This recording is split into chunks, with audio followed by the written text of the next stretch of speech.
Welcome to Wealth Made Simple with Shaz, where you'll learn how to master your money through business, property, and tax-saving strategies.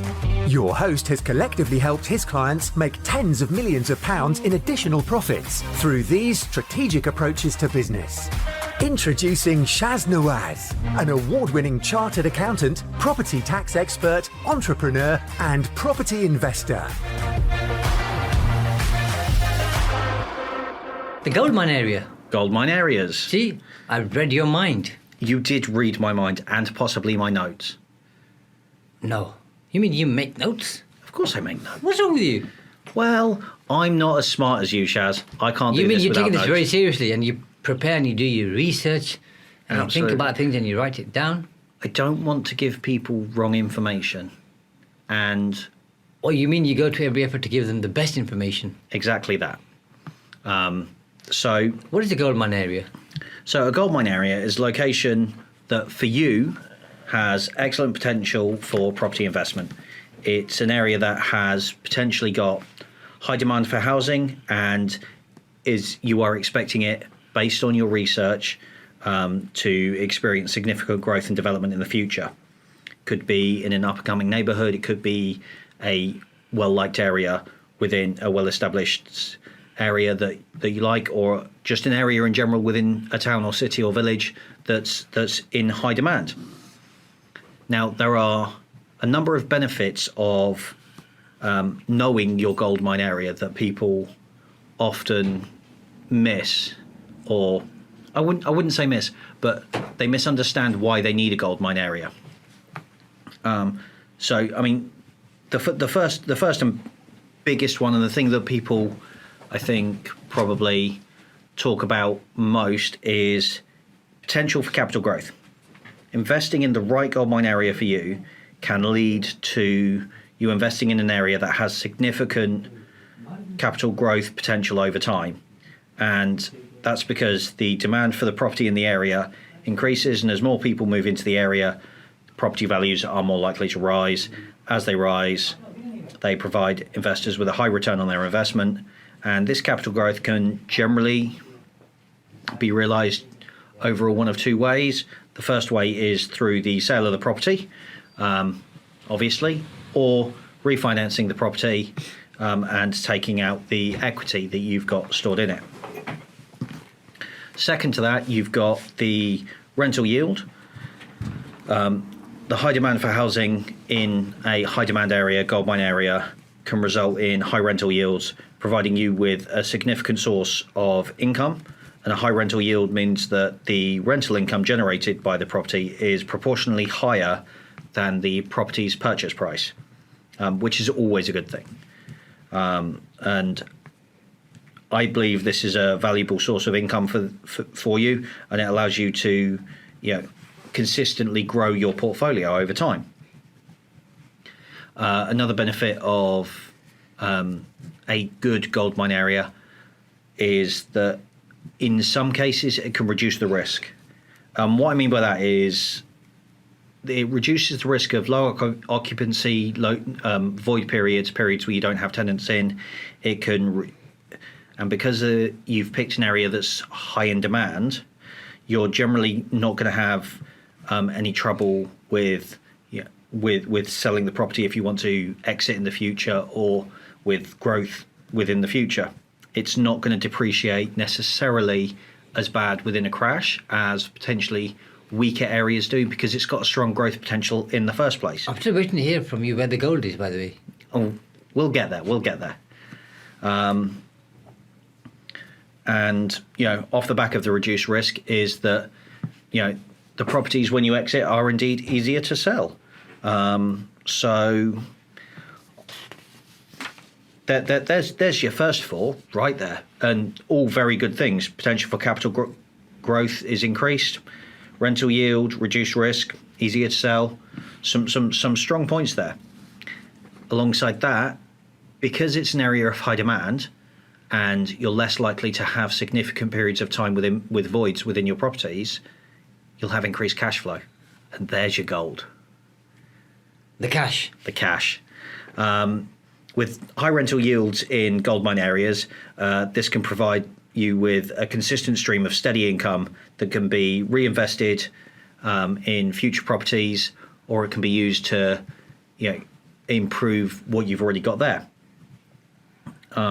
So when you've got that and a lower vacancy rate because of the higher demand for the area, because it's a good area that you've chosen, lower vacancy rates means that when you do your calculations, it costs you less to own the property. Now, what I mean by that is, if you purchase a buy-to-let property for, say, £100,000 and you intend to rent it out, you rent it out for only 6 months of the year.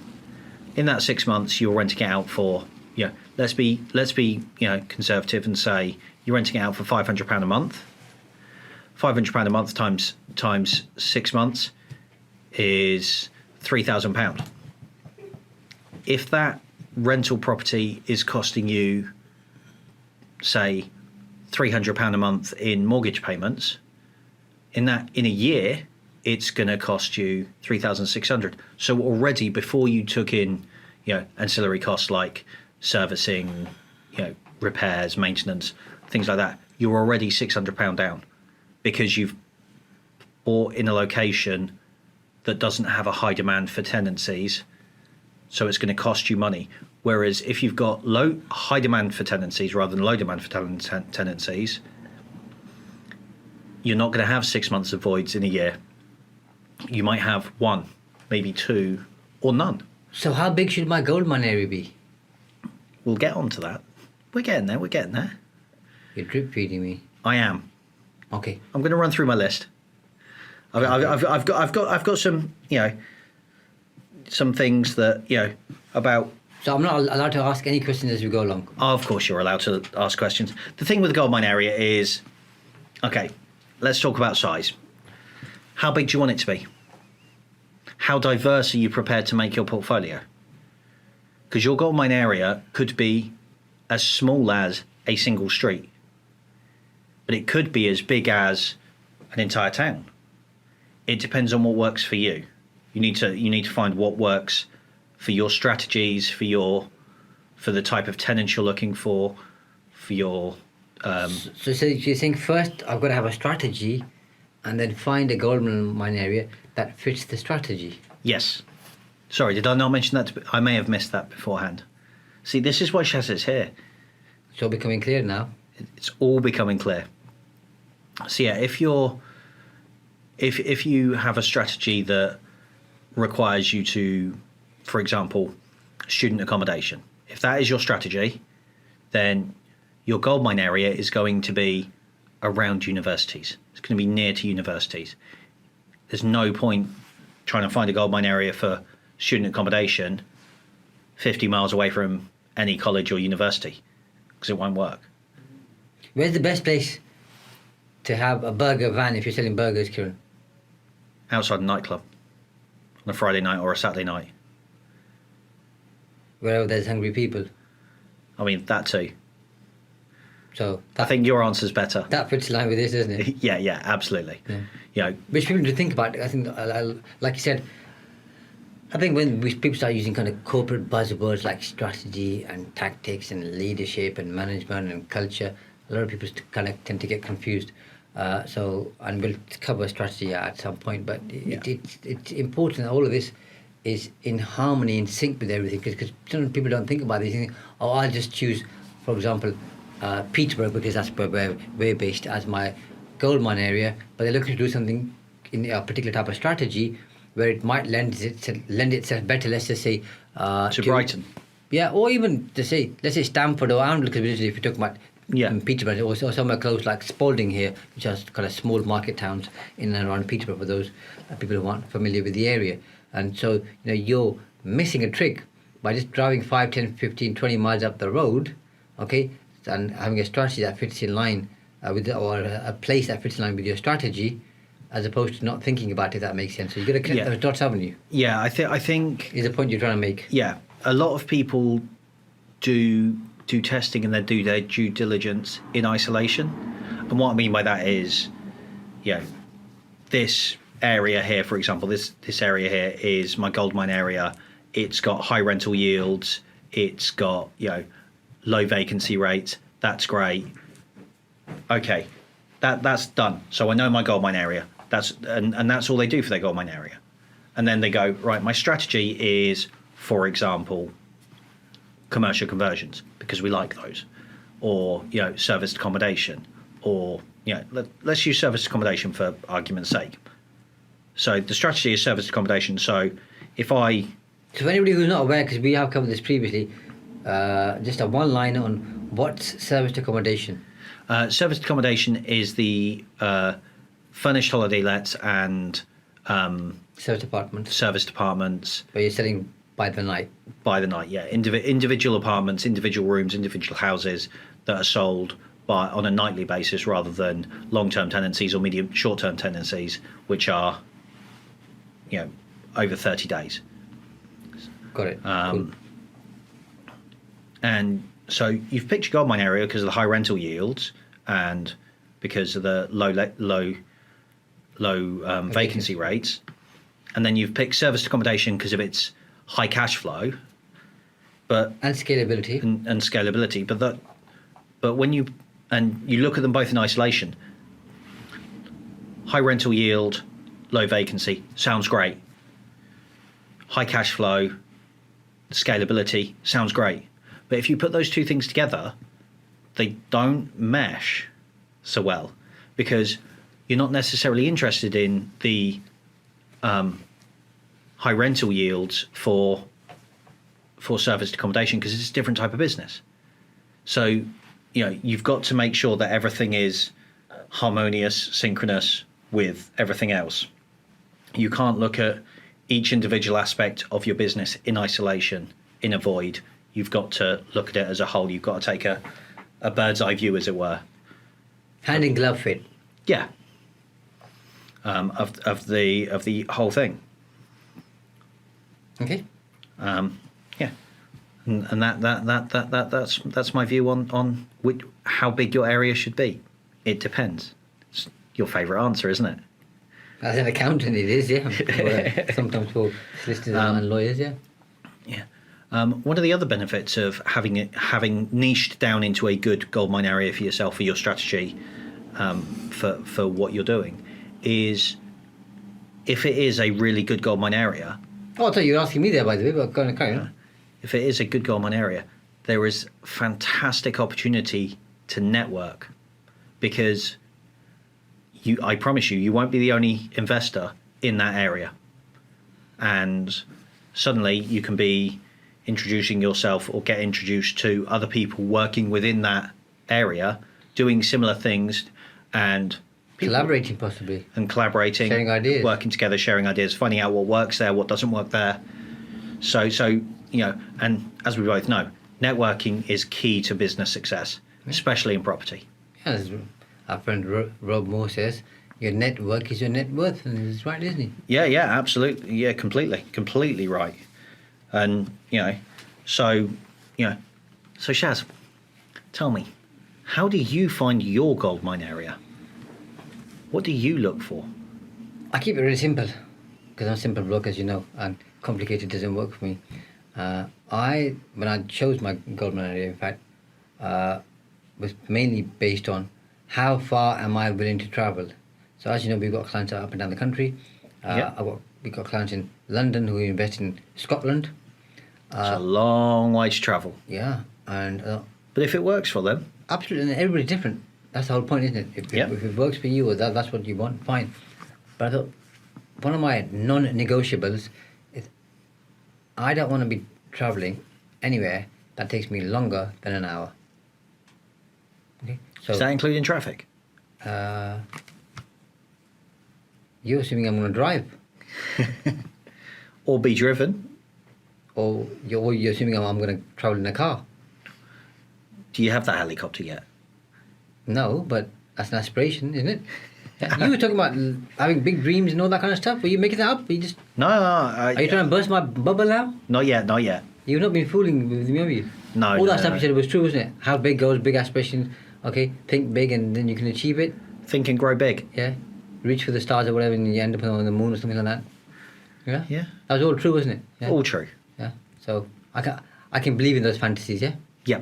Perfect. So, no, but, so anywhere which is 1 hour traveling distance, because ideally I prefer to drive, because then I can kind of put on some music or listen to an audiobook. I know you can do that on a train here, there, whatever, then you can park in a car park here, there, whatever. It's easier for me to drive, because then I'm looking at 4 or 5 or 6 different properties, okay? Then you got to catch a cab, and this is just hassle. Because when I'm there, I'm not looking at one property usually, I'm looking at a few, because you want to obviously leverage your time. So that was the main one for me. Alongside that, then obviously, so what do you want to do? Commercial conversions. So let's find areas where there's lots of commercial property. Let's find areas that there's demand for commercial property, and let's find areas where I can buy a commercial property for less than it would cost me to build. Because why would you want to, and this is important, why would you want to buy a property that's ready made if you can build it cheaper?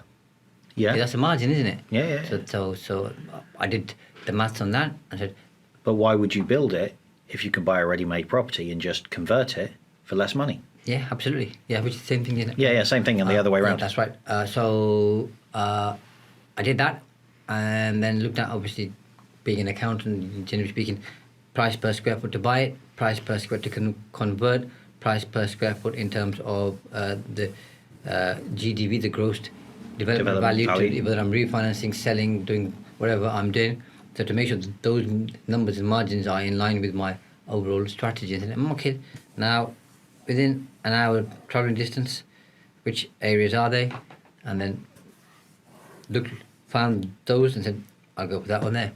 But along that path, by the way, let's just assume it's a straight line from A to B. Along that path, there are 1 or 2 other areas, okay, on that journey. So rather than having one kind of town or city, as you said earlier, I've got 2 or 3 on the way.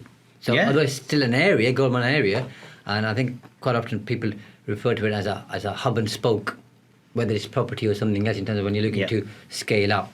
So create that hub and spoke on a graph, your primary one is on a map, and said, this is it.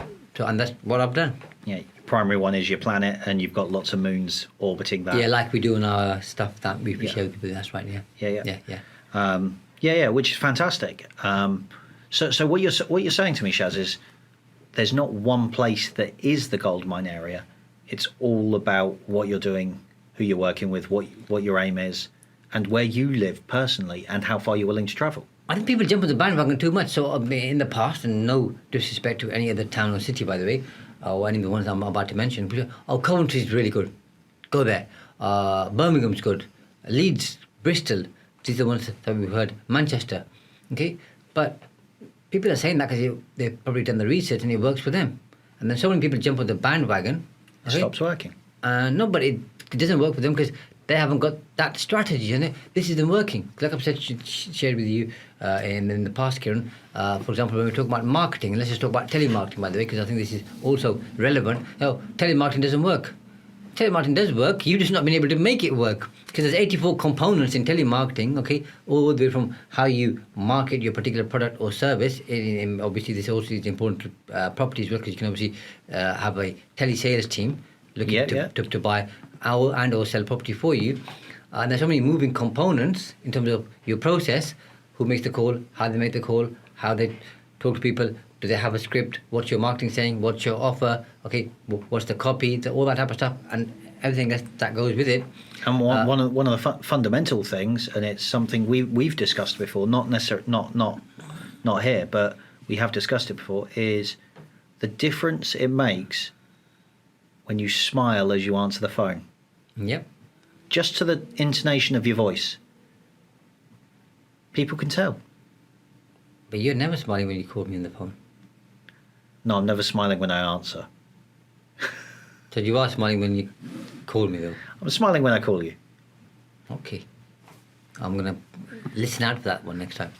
But, so there's so many moving parts. This hasn't worked for me. And the same applies to a Goldmine Area. Don't just go where everybody says, go to Peterborough, for example. It's fantastic over there. But what are you looking to do first? Yeah. Then be clear on that. and your aims and objectives. And again, try to become corporate again, because I know people want to kind of avoid that jargony stuff. And then find an area, and if that area lends itself to what you're looking to do, it's going to work well for you. So don't jump on the bandwagon. Sound sage advice. When you observe the masses, Do the opposite, exactly. and you're pretty much guaranteed to succeed. Yeah, pretty much. Yeah. So when you're out looking for your Goldmine area, and you've decided I'm not prepared to travel longer than an hour, 2 hours, hour and a half. It's all individual. It's all personal to you, to your strategy, to what you're doing. The more time you got, the more flexible you could be with that. And usually, the less time that you have, the more compact you are in terms of what you want to achieve. And it's not necessarily prudent to, because I've seen this with some of our clients and people that we work with, is I'm going to buy in this area here because it's super cheap, and then they wonder why it doesn't make a profit or doesn't necessarily work the way they anticipated it. You can't just buy cheap and expect it to work. And that comes down to what we were saying earlier about making sure that it's a hand-in-glove service, that everything works together. Buying cheap, renovating up, and selling. If that is within your Goldmine area, great. If that's say flipping is your strategy, just buying cheap.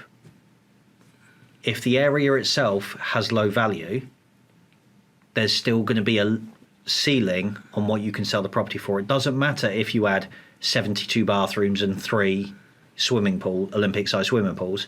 If the area it's in has a market limit and a market cap, then... Is that house on your vision board, is it? 72 bedrooms and 3 Olympic-sized swimming pools. I'd settle for one Olympic-sized swimming pool.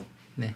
I'd settle for one Olympic-sized swimming pool. That's on my vision board. But I think everything that you've shared is important, because the Goldmine area is a small cog in a big wheel in terms of giving you clarity to what you're aiming towards. And the really important thing is you've thought about it. As in, you put that effort in there. You do the research. You do your due diligence. Say, this is what I'm looking to do.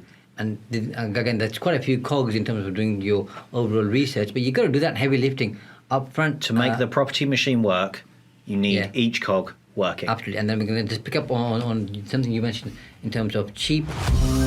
Thanks for listening to Wealth Made Simple. You can follow and contact Shaz on the Facebook pages Entrust Property Tax and The Profits Wizard. You can also find Shaz on LinkedIn, YouTube and Instagram. Alternatively, email him at shaz@aa-accountants.co.uk. Build your wealth by mastering money.